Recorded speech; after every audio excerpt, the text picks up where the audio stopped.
One day this piece of crap will be yours. What do you think? Yes. I'm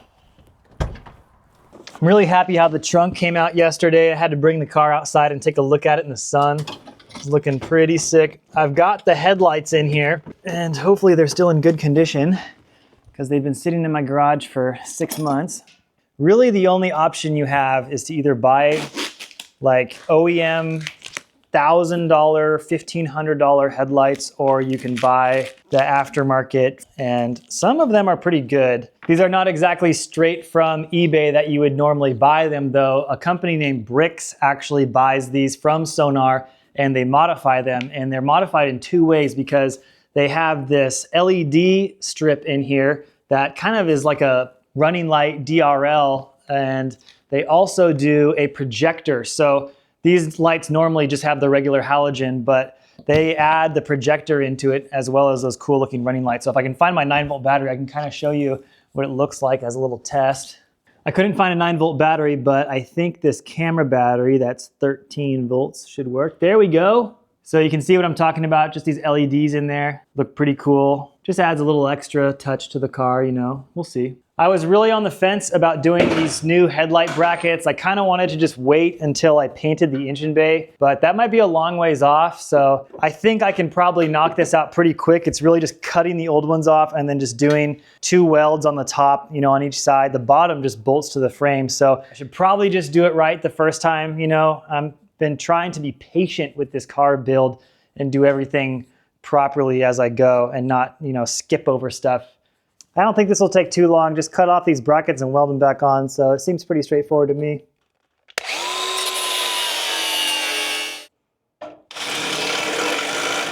The passenger side was pretty easy to get off. You just kind of drill out those 2 like factory press welds. I think that's what they're called, something like that.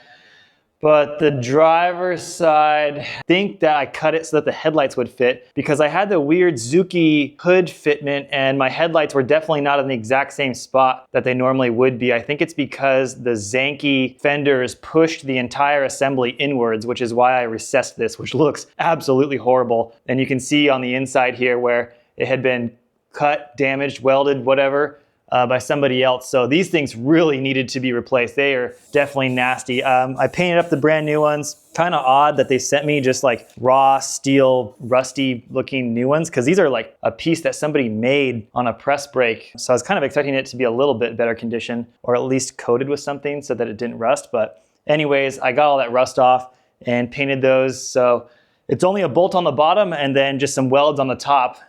And we'll have those things on there. This is hilarious. Somebody repaired this thing with a washer.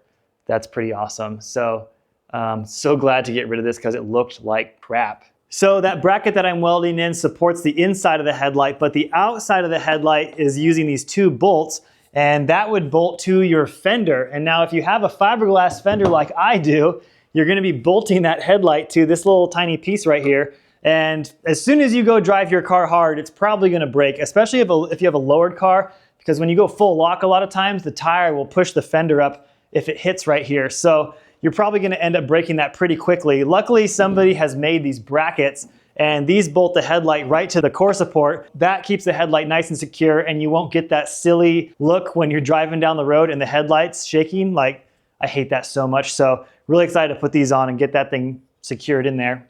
They supplied a nut and a bolt to do this, but I'm gonna put a rib nut in there so you're not having to get a wrench in behind, you know, to get the nut tight. So that's usually just a little quicker way of doing it. It would be really cool. I've seen rib studs now to have a stud on there, but I don't have any. I should probably order some because it'd be really cool to just have an M6 stud hanging out and you just slide the light over and put the nut on.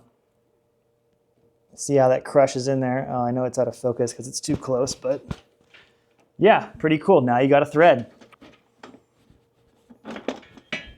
All right, get these bolted onto the headlight and we can just double check exactly where they're supposed to be welded. For the most part, I pretty much know exactly where the stock location is, so we can just mimic that. Looks pretty happy so far.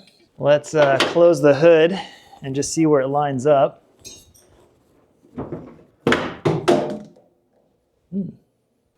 Yeah, if we can do that. The only problem is where this bolt is really not where it's supposed to be. It's really just gonna be a matter of bending this thing because the bottom part where the bolt's supposed to go in is easily 1.5 inches away from where it's supposed to be because I think that the core support is shifted back a tiny bit. Well, might as well just start welding stuff. Kind of silly because I wanted to do the least amount of painting on the car, so I painted them, but of course you got to grind off some of the paint to weld them. So I'll just have to paint them again, you know, just a little spot.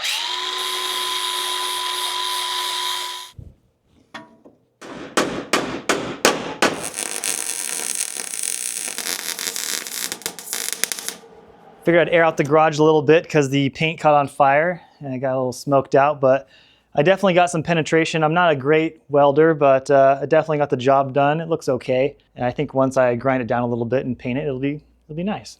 So back a few weeks ago, I was actually thinking about painting the engine bay on this car. I was gonna leave the motor in there and pull, you know, everything I could possibly pull out of it, like the intercooler and the radiator and everything, and paint it white, just like I did with the interior and the trunk. But I just hesitated because it was so much work that I kind of just told myself, oh, I'll do it later. And now I'm glad I waited because when I was thinking about doing that, I wasn't actually planning on fixing these things. I had no idea that they even made them. So I'm still on the fence about it because white is definitely going to be a tough color to have in the engine bay. It'd be really cool to have everything match, but this smoke gray is a pretty good color for this. I've just gotten bored of it. The only thing that sucks.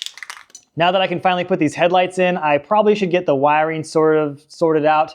And I had some weird kind of aftermarket HIDs in my old kooky headlights and some LED bulbs, which are actually really nice. But I have this sketchy tape job here that I did, and I'm not exactly sure what's under all this. I also wired my corner markers to be my turn signals because my bumper had shaved turn signals on my Zenki bumper. So I'm gonna have to wire that back, which kind of sucks, but I think I still have the running light. So it's cool because I can attach those DRL LEDs to the running lights and those will come on all automatically. So I'm gonna start cutting into this and see what's all in here. For the high beams, he put a flying lead because I think the high beam for a kooky and a Zenki are different. So I think what he is intending here is that you put on your own plug depending on if your car came as a Zenki or came as a kooky. So I might have to source one of those, but let's see if it's the right. Well, let's see if any of it's working. All right, that's good. That makes me happy. So for once, something is just nice, plays nice, and is plug and play. That's great. So the low beams are working, and I'm gonna have to probably figure out how to get these high beams going. So I think if I just take the tape off of this plug and stab in these flying leads, it'll probably work. Either we'll get light or we'll get smoke, one of the two. All right, it's a high beam. It's kind of funny, it doesn't match the color temp at all because it's just a regular halogen, but it works. I would love to get that plug sorted out right now so we don't just have the flying leads dangling all over the place. And I don't have that plug, obviously. I think the bulb is called like a 9003 or something like that. And this plug is damaged pretty badly anyway, so I think I'm just gonna cut it off and use one of these waterproof plugs. What's the difference? You know, if somebody ever wanted to put stock headlights back in this car, then with stock plugs, then they can, but I doubt that's gonna be for a long time because I'm not selling this car anytime soon. Well, I've got this torn apart. I also need to figure out which of these wires controls the running lights so I can switch this back from the turn signal to the running light. So just hook up the multimeter real quick and I'll just start fiddling with it until it reads the right thing. And then I'm gonna cut this turn signal wire off and revisit that later when I install the bumper with the turn signals on. We'll just have this corner marker being a running light like it should be, I think. I don't know, I gotta think about this. I had to take a few minutes to think about this. So I've got the DRLs on right now, and this is something that, of course, the car never had before, and it had these corner markers. So I was gonna wire it in so that the DRLs and the corner markers are set up as running lights like you would normally do, really. But now I'm thinking having the corner markers on is kind of gonna take away from the DRLs, especially if the corner markers don't match in color temp. I think that's gonna look really weird. So for now, I'm gonna leave the corner markers unwired, so they just never turn on. They're just basically a piece of lens there for show. And my DRLs will be my new running lights, which I think look really awesome. I just still haven't found a power source for it yet. I just haven't plugged into the high beam switch right now, so need to figure that out. Unfortunately, I really had to cut back this harness to find the original wire that used to power the side markers, but I did find it, and I've got some sketchy wiring going on here kind of just to test it out. But if I turn the switch for the running lights, there you go. You can see that they do come on separate from the headlights, which is really nice. So I'll be able to turn them on when I'm driving around town or like at a get together, whatever. So I'll get that all sorted out and soldered up. So this might be like the 5th episode in a row that I've had to use the plastic welder. I tripped over one of these corner markers a few weeks ago and of course broke the tab off. Yeah, kind of a shame because I just bought them, didn't even install them. So hopefully the plastic welder can sort this out for me. The really nice thing about the plastic welder is it doesn't take any time for it to dry like epoxy. And sometimes it does a way better job because the plastic is just like physically melting. So, oh yeah, that's probably stronger than when it was originally one piece. The last few hours, I just kind of went nuts on the wiring and ignored the camera. I've got the high beam plug wired up now. I used that waterproof aftermarket plug that I had, and it's on the harness side and the headlight side now. The low beams were already ready to go. That was good to go. And then I got the running lights. I got a tiny little plug for this one, and those are just wired into what used to be the corner marker wire. I mentioned I had to cut back the harness pretty hard to find it, and then just powered 2 wires off of that over to the passenger side as well.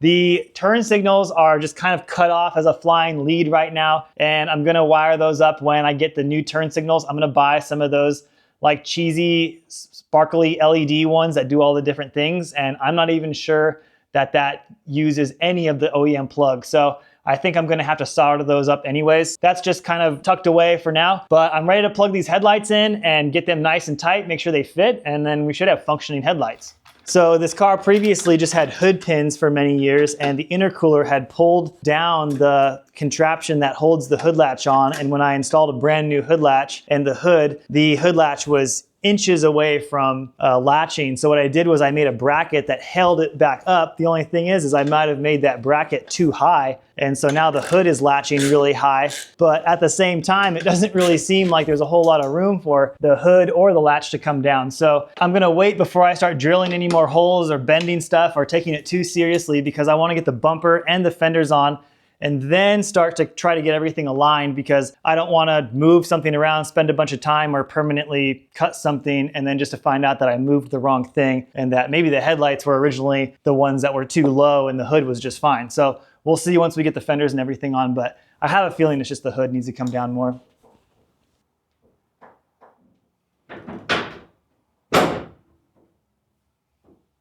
I haven't had a chance to work on the 240 for about 9 days because I was down in Florida shooting the IndyCar race with Joseph Newgarden. Race Service and I are going to be producing like a high quality vlog style videos for him throughout the season, showing as much BTS stuff as we can of what it's like being an IndyCar driver.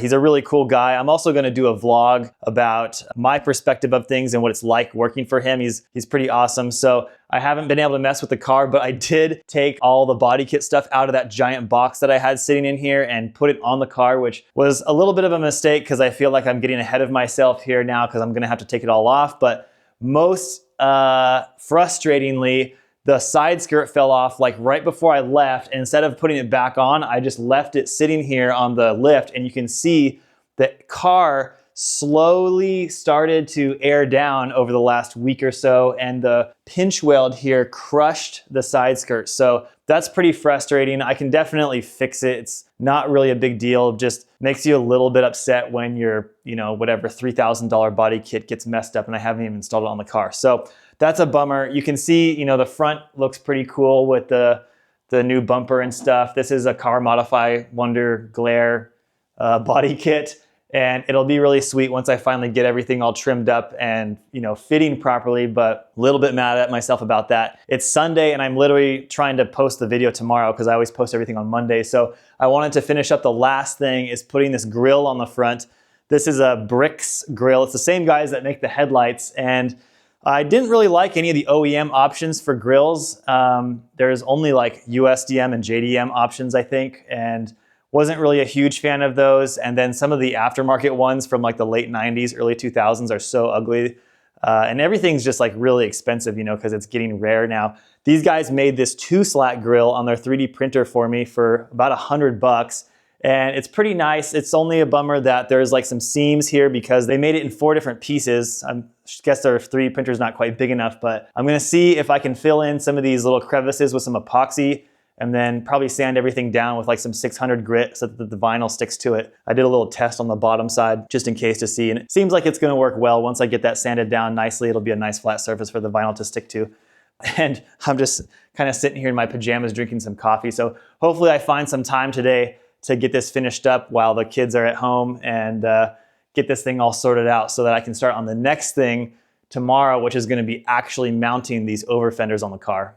You actually can't even see the damage from where the side skirt will be mounted on, but here's what it kind of looks like on the inside there. It got just barely sliced it, and this is gonna be a spot that gets absolutely destroyed anyways with the car being really low. So I'm not that bummed about it, and I'm still gonna fix it. It just is really frustrating because it's gonna be an hour or 2 out of my time that I didn't wanna spend fixing something that was already nice. That's how it's supposed to look.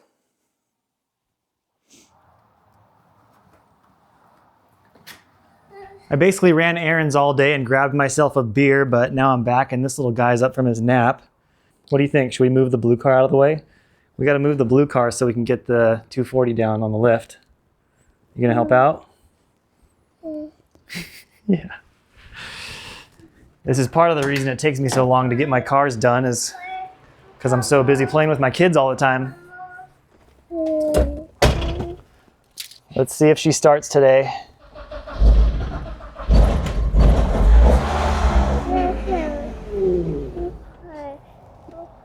Well, that's far enough, I think. You like the blue car, huh? Yeah, it's pretty cool. All right, I think that should probably keep him entertained for about 15 minutes, which is just enough time to do literally nothing, but we'll try.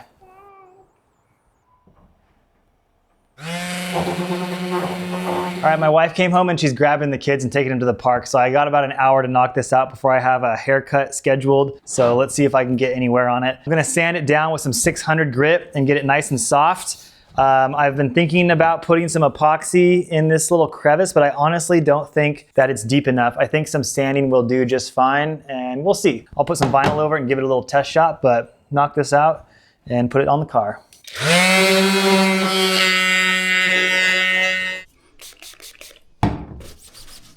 I was a little bit worried that the vinyl wouldn't stick, but let's see what happens. So the haircut went pretty good. I decided to drive the E30. It's not too bad of a day out, a little bit windy, but kind of perfect for this car. I guess I'll go home and finish the grill now. I don't have any of the OEM clips, but I kind of don't want to use those because I think that they're just going to end up breaking anyways. So I might use like riv nuts and some screws. I think that'd be kind of cool. Yeah, I'm just trying to think. I have wrapped many 240SX grills in the kitchen while my wife makes dinner, so that's nothing out of the ordinary. Let me put this sweater on so the audio sounds a little bit better. It's got the microphone taped in it. All right, that probably sounds a little bit better. So normally there'd be some plastic clips in the headlight right here, and I could easily just zip tie this in, but I feel like I would probably do a better job and see if I can maybe just get a riv nut in there. My only worry is that riv nuts kind of use pressure, you know, they push outwards in the back to stay in, and I'm a little bit worried it's just gonna end up damaging the plastic. So that's definitely looking pretty good in there and it's nice and solid. I just need to figure out why this hood isn't going down all the way, which I'm sure is my doing. Since I installed the hood latch a few episodes ago, I feel like the hood just isn't low enough. It's definitely not the headlights that need to come up, at least I think so. Next week, I'll install the fenders, so then we can really start lining stuff up and figure that all out. I might just need to take the hood latch out and see if something's like fouling in the engine bay or something. I already had to cut a couple of little holes in the hood where the bolts for the struts, well, the coilovers were sticking out, hitting the hood. So we'll figure that out next week. For now, thanks for watching. Sorry, the end of the video was kind of all over the place. I just needed to get this thing finished up. It's literally like Sunday night at, what is it, 6, 7 o'clock, and I'm trying to post the video tomorrow at 7 a.m. So I've got 12 hours to turn this thing around and have it live. But yeah, appreciate everyone watching. Check your polarizer.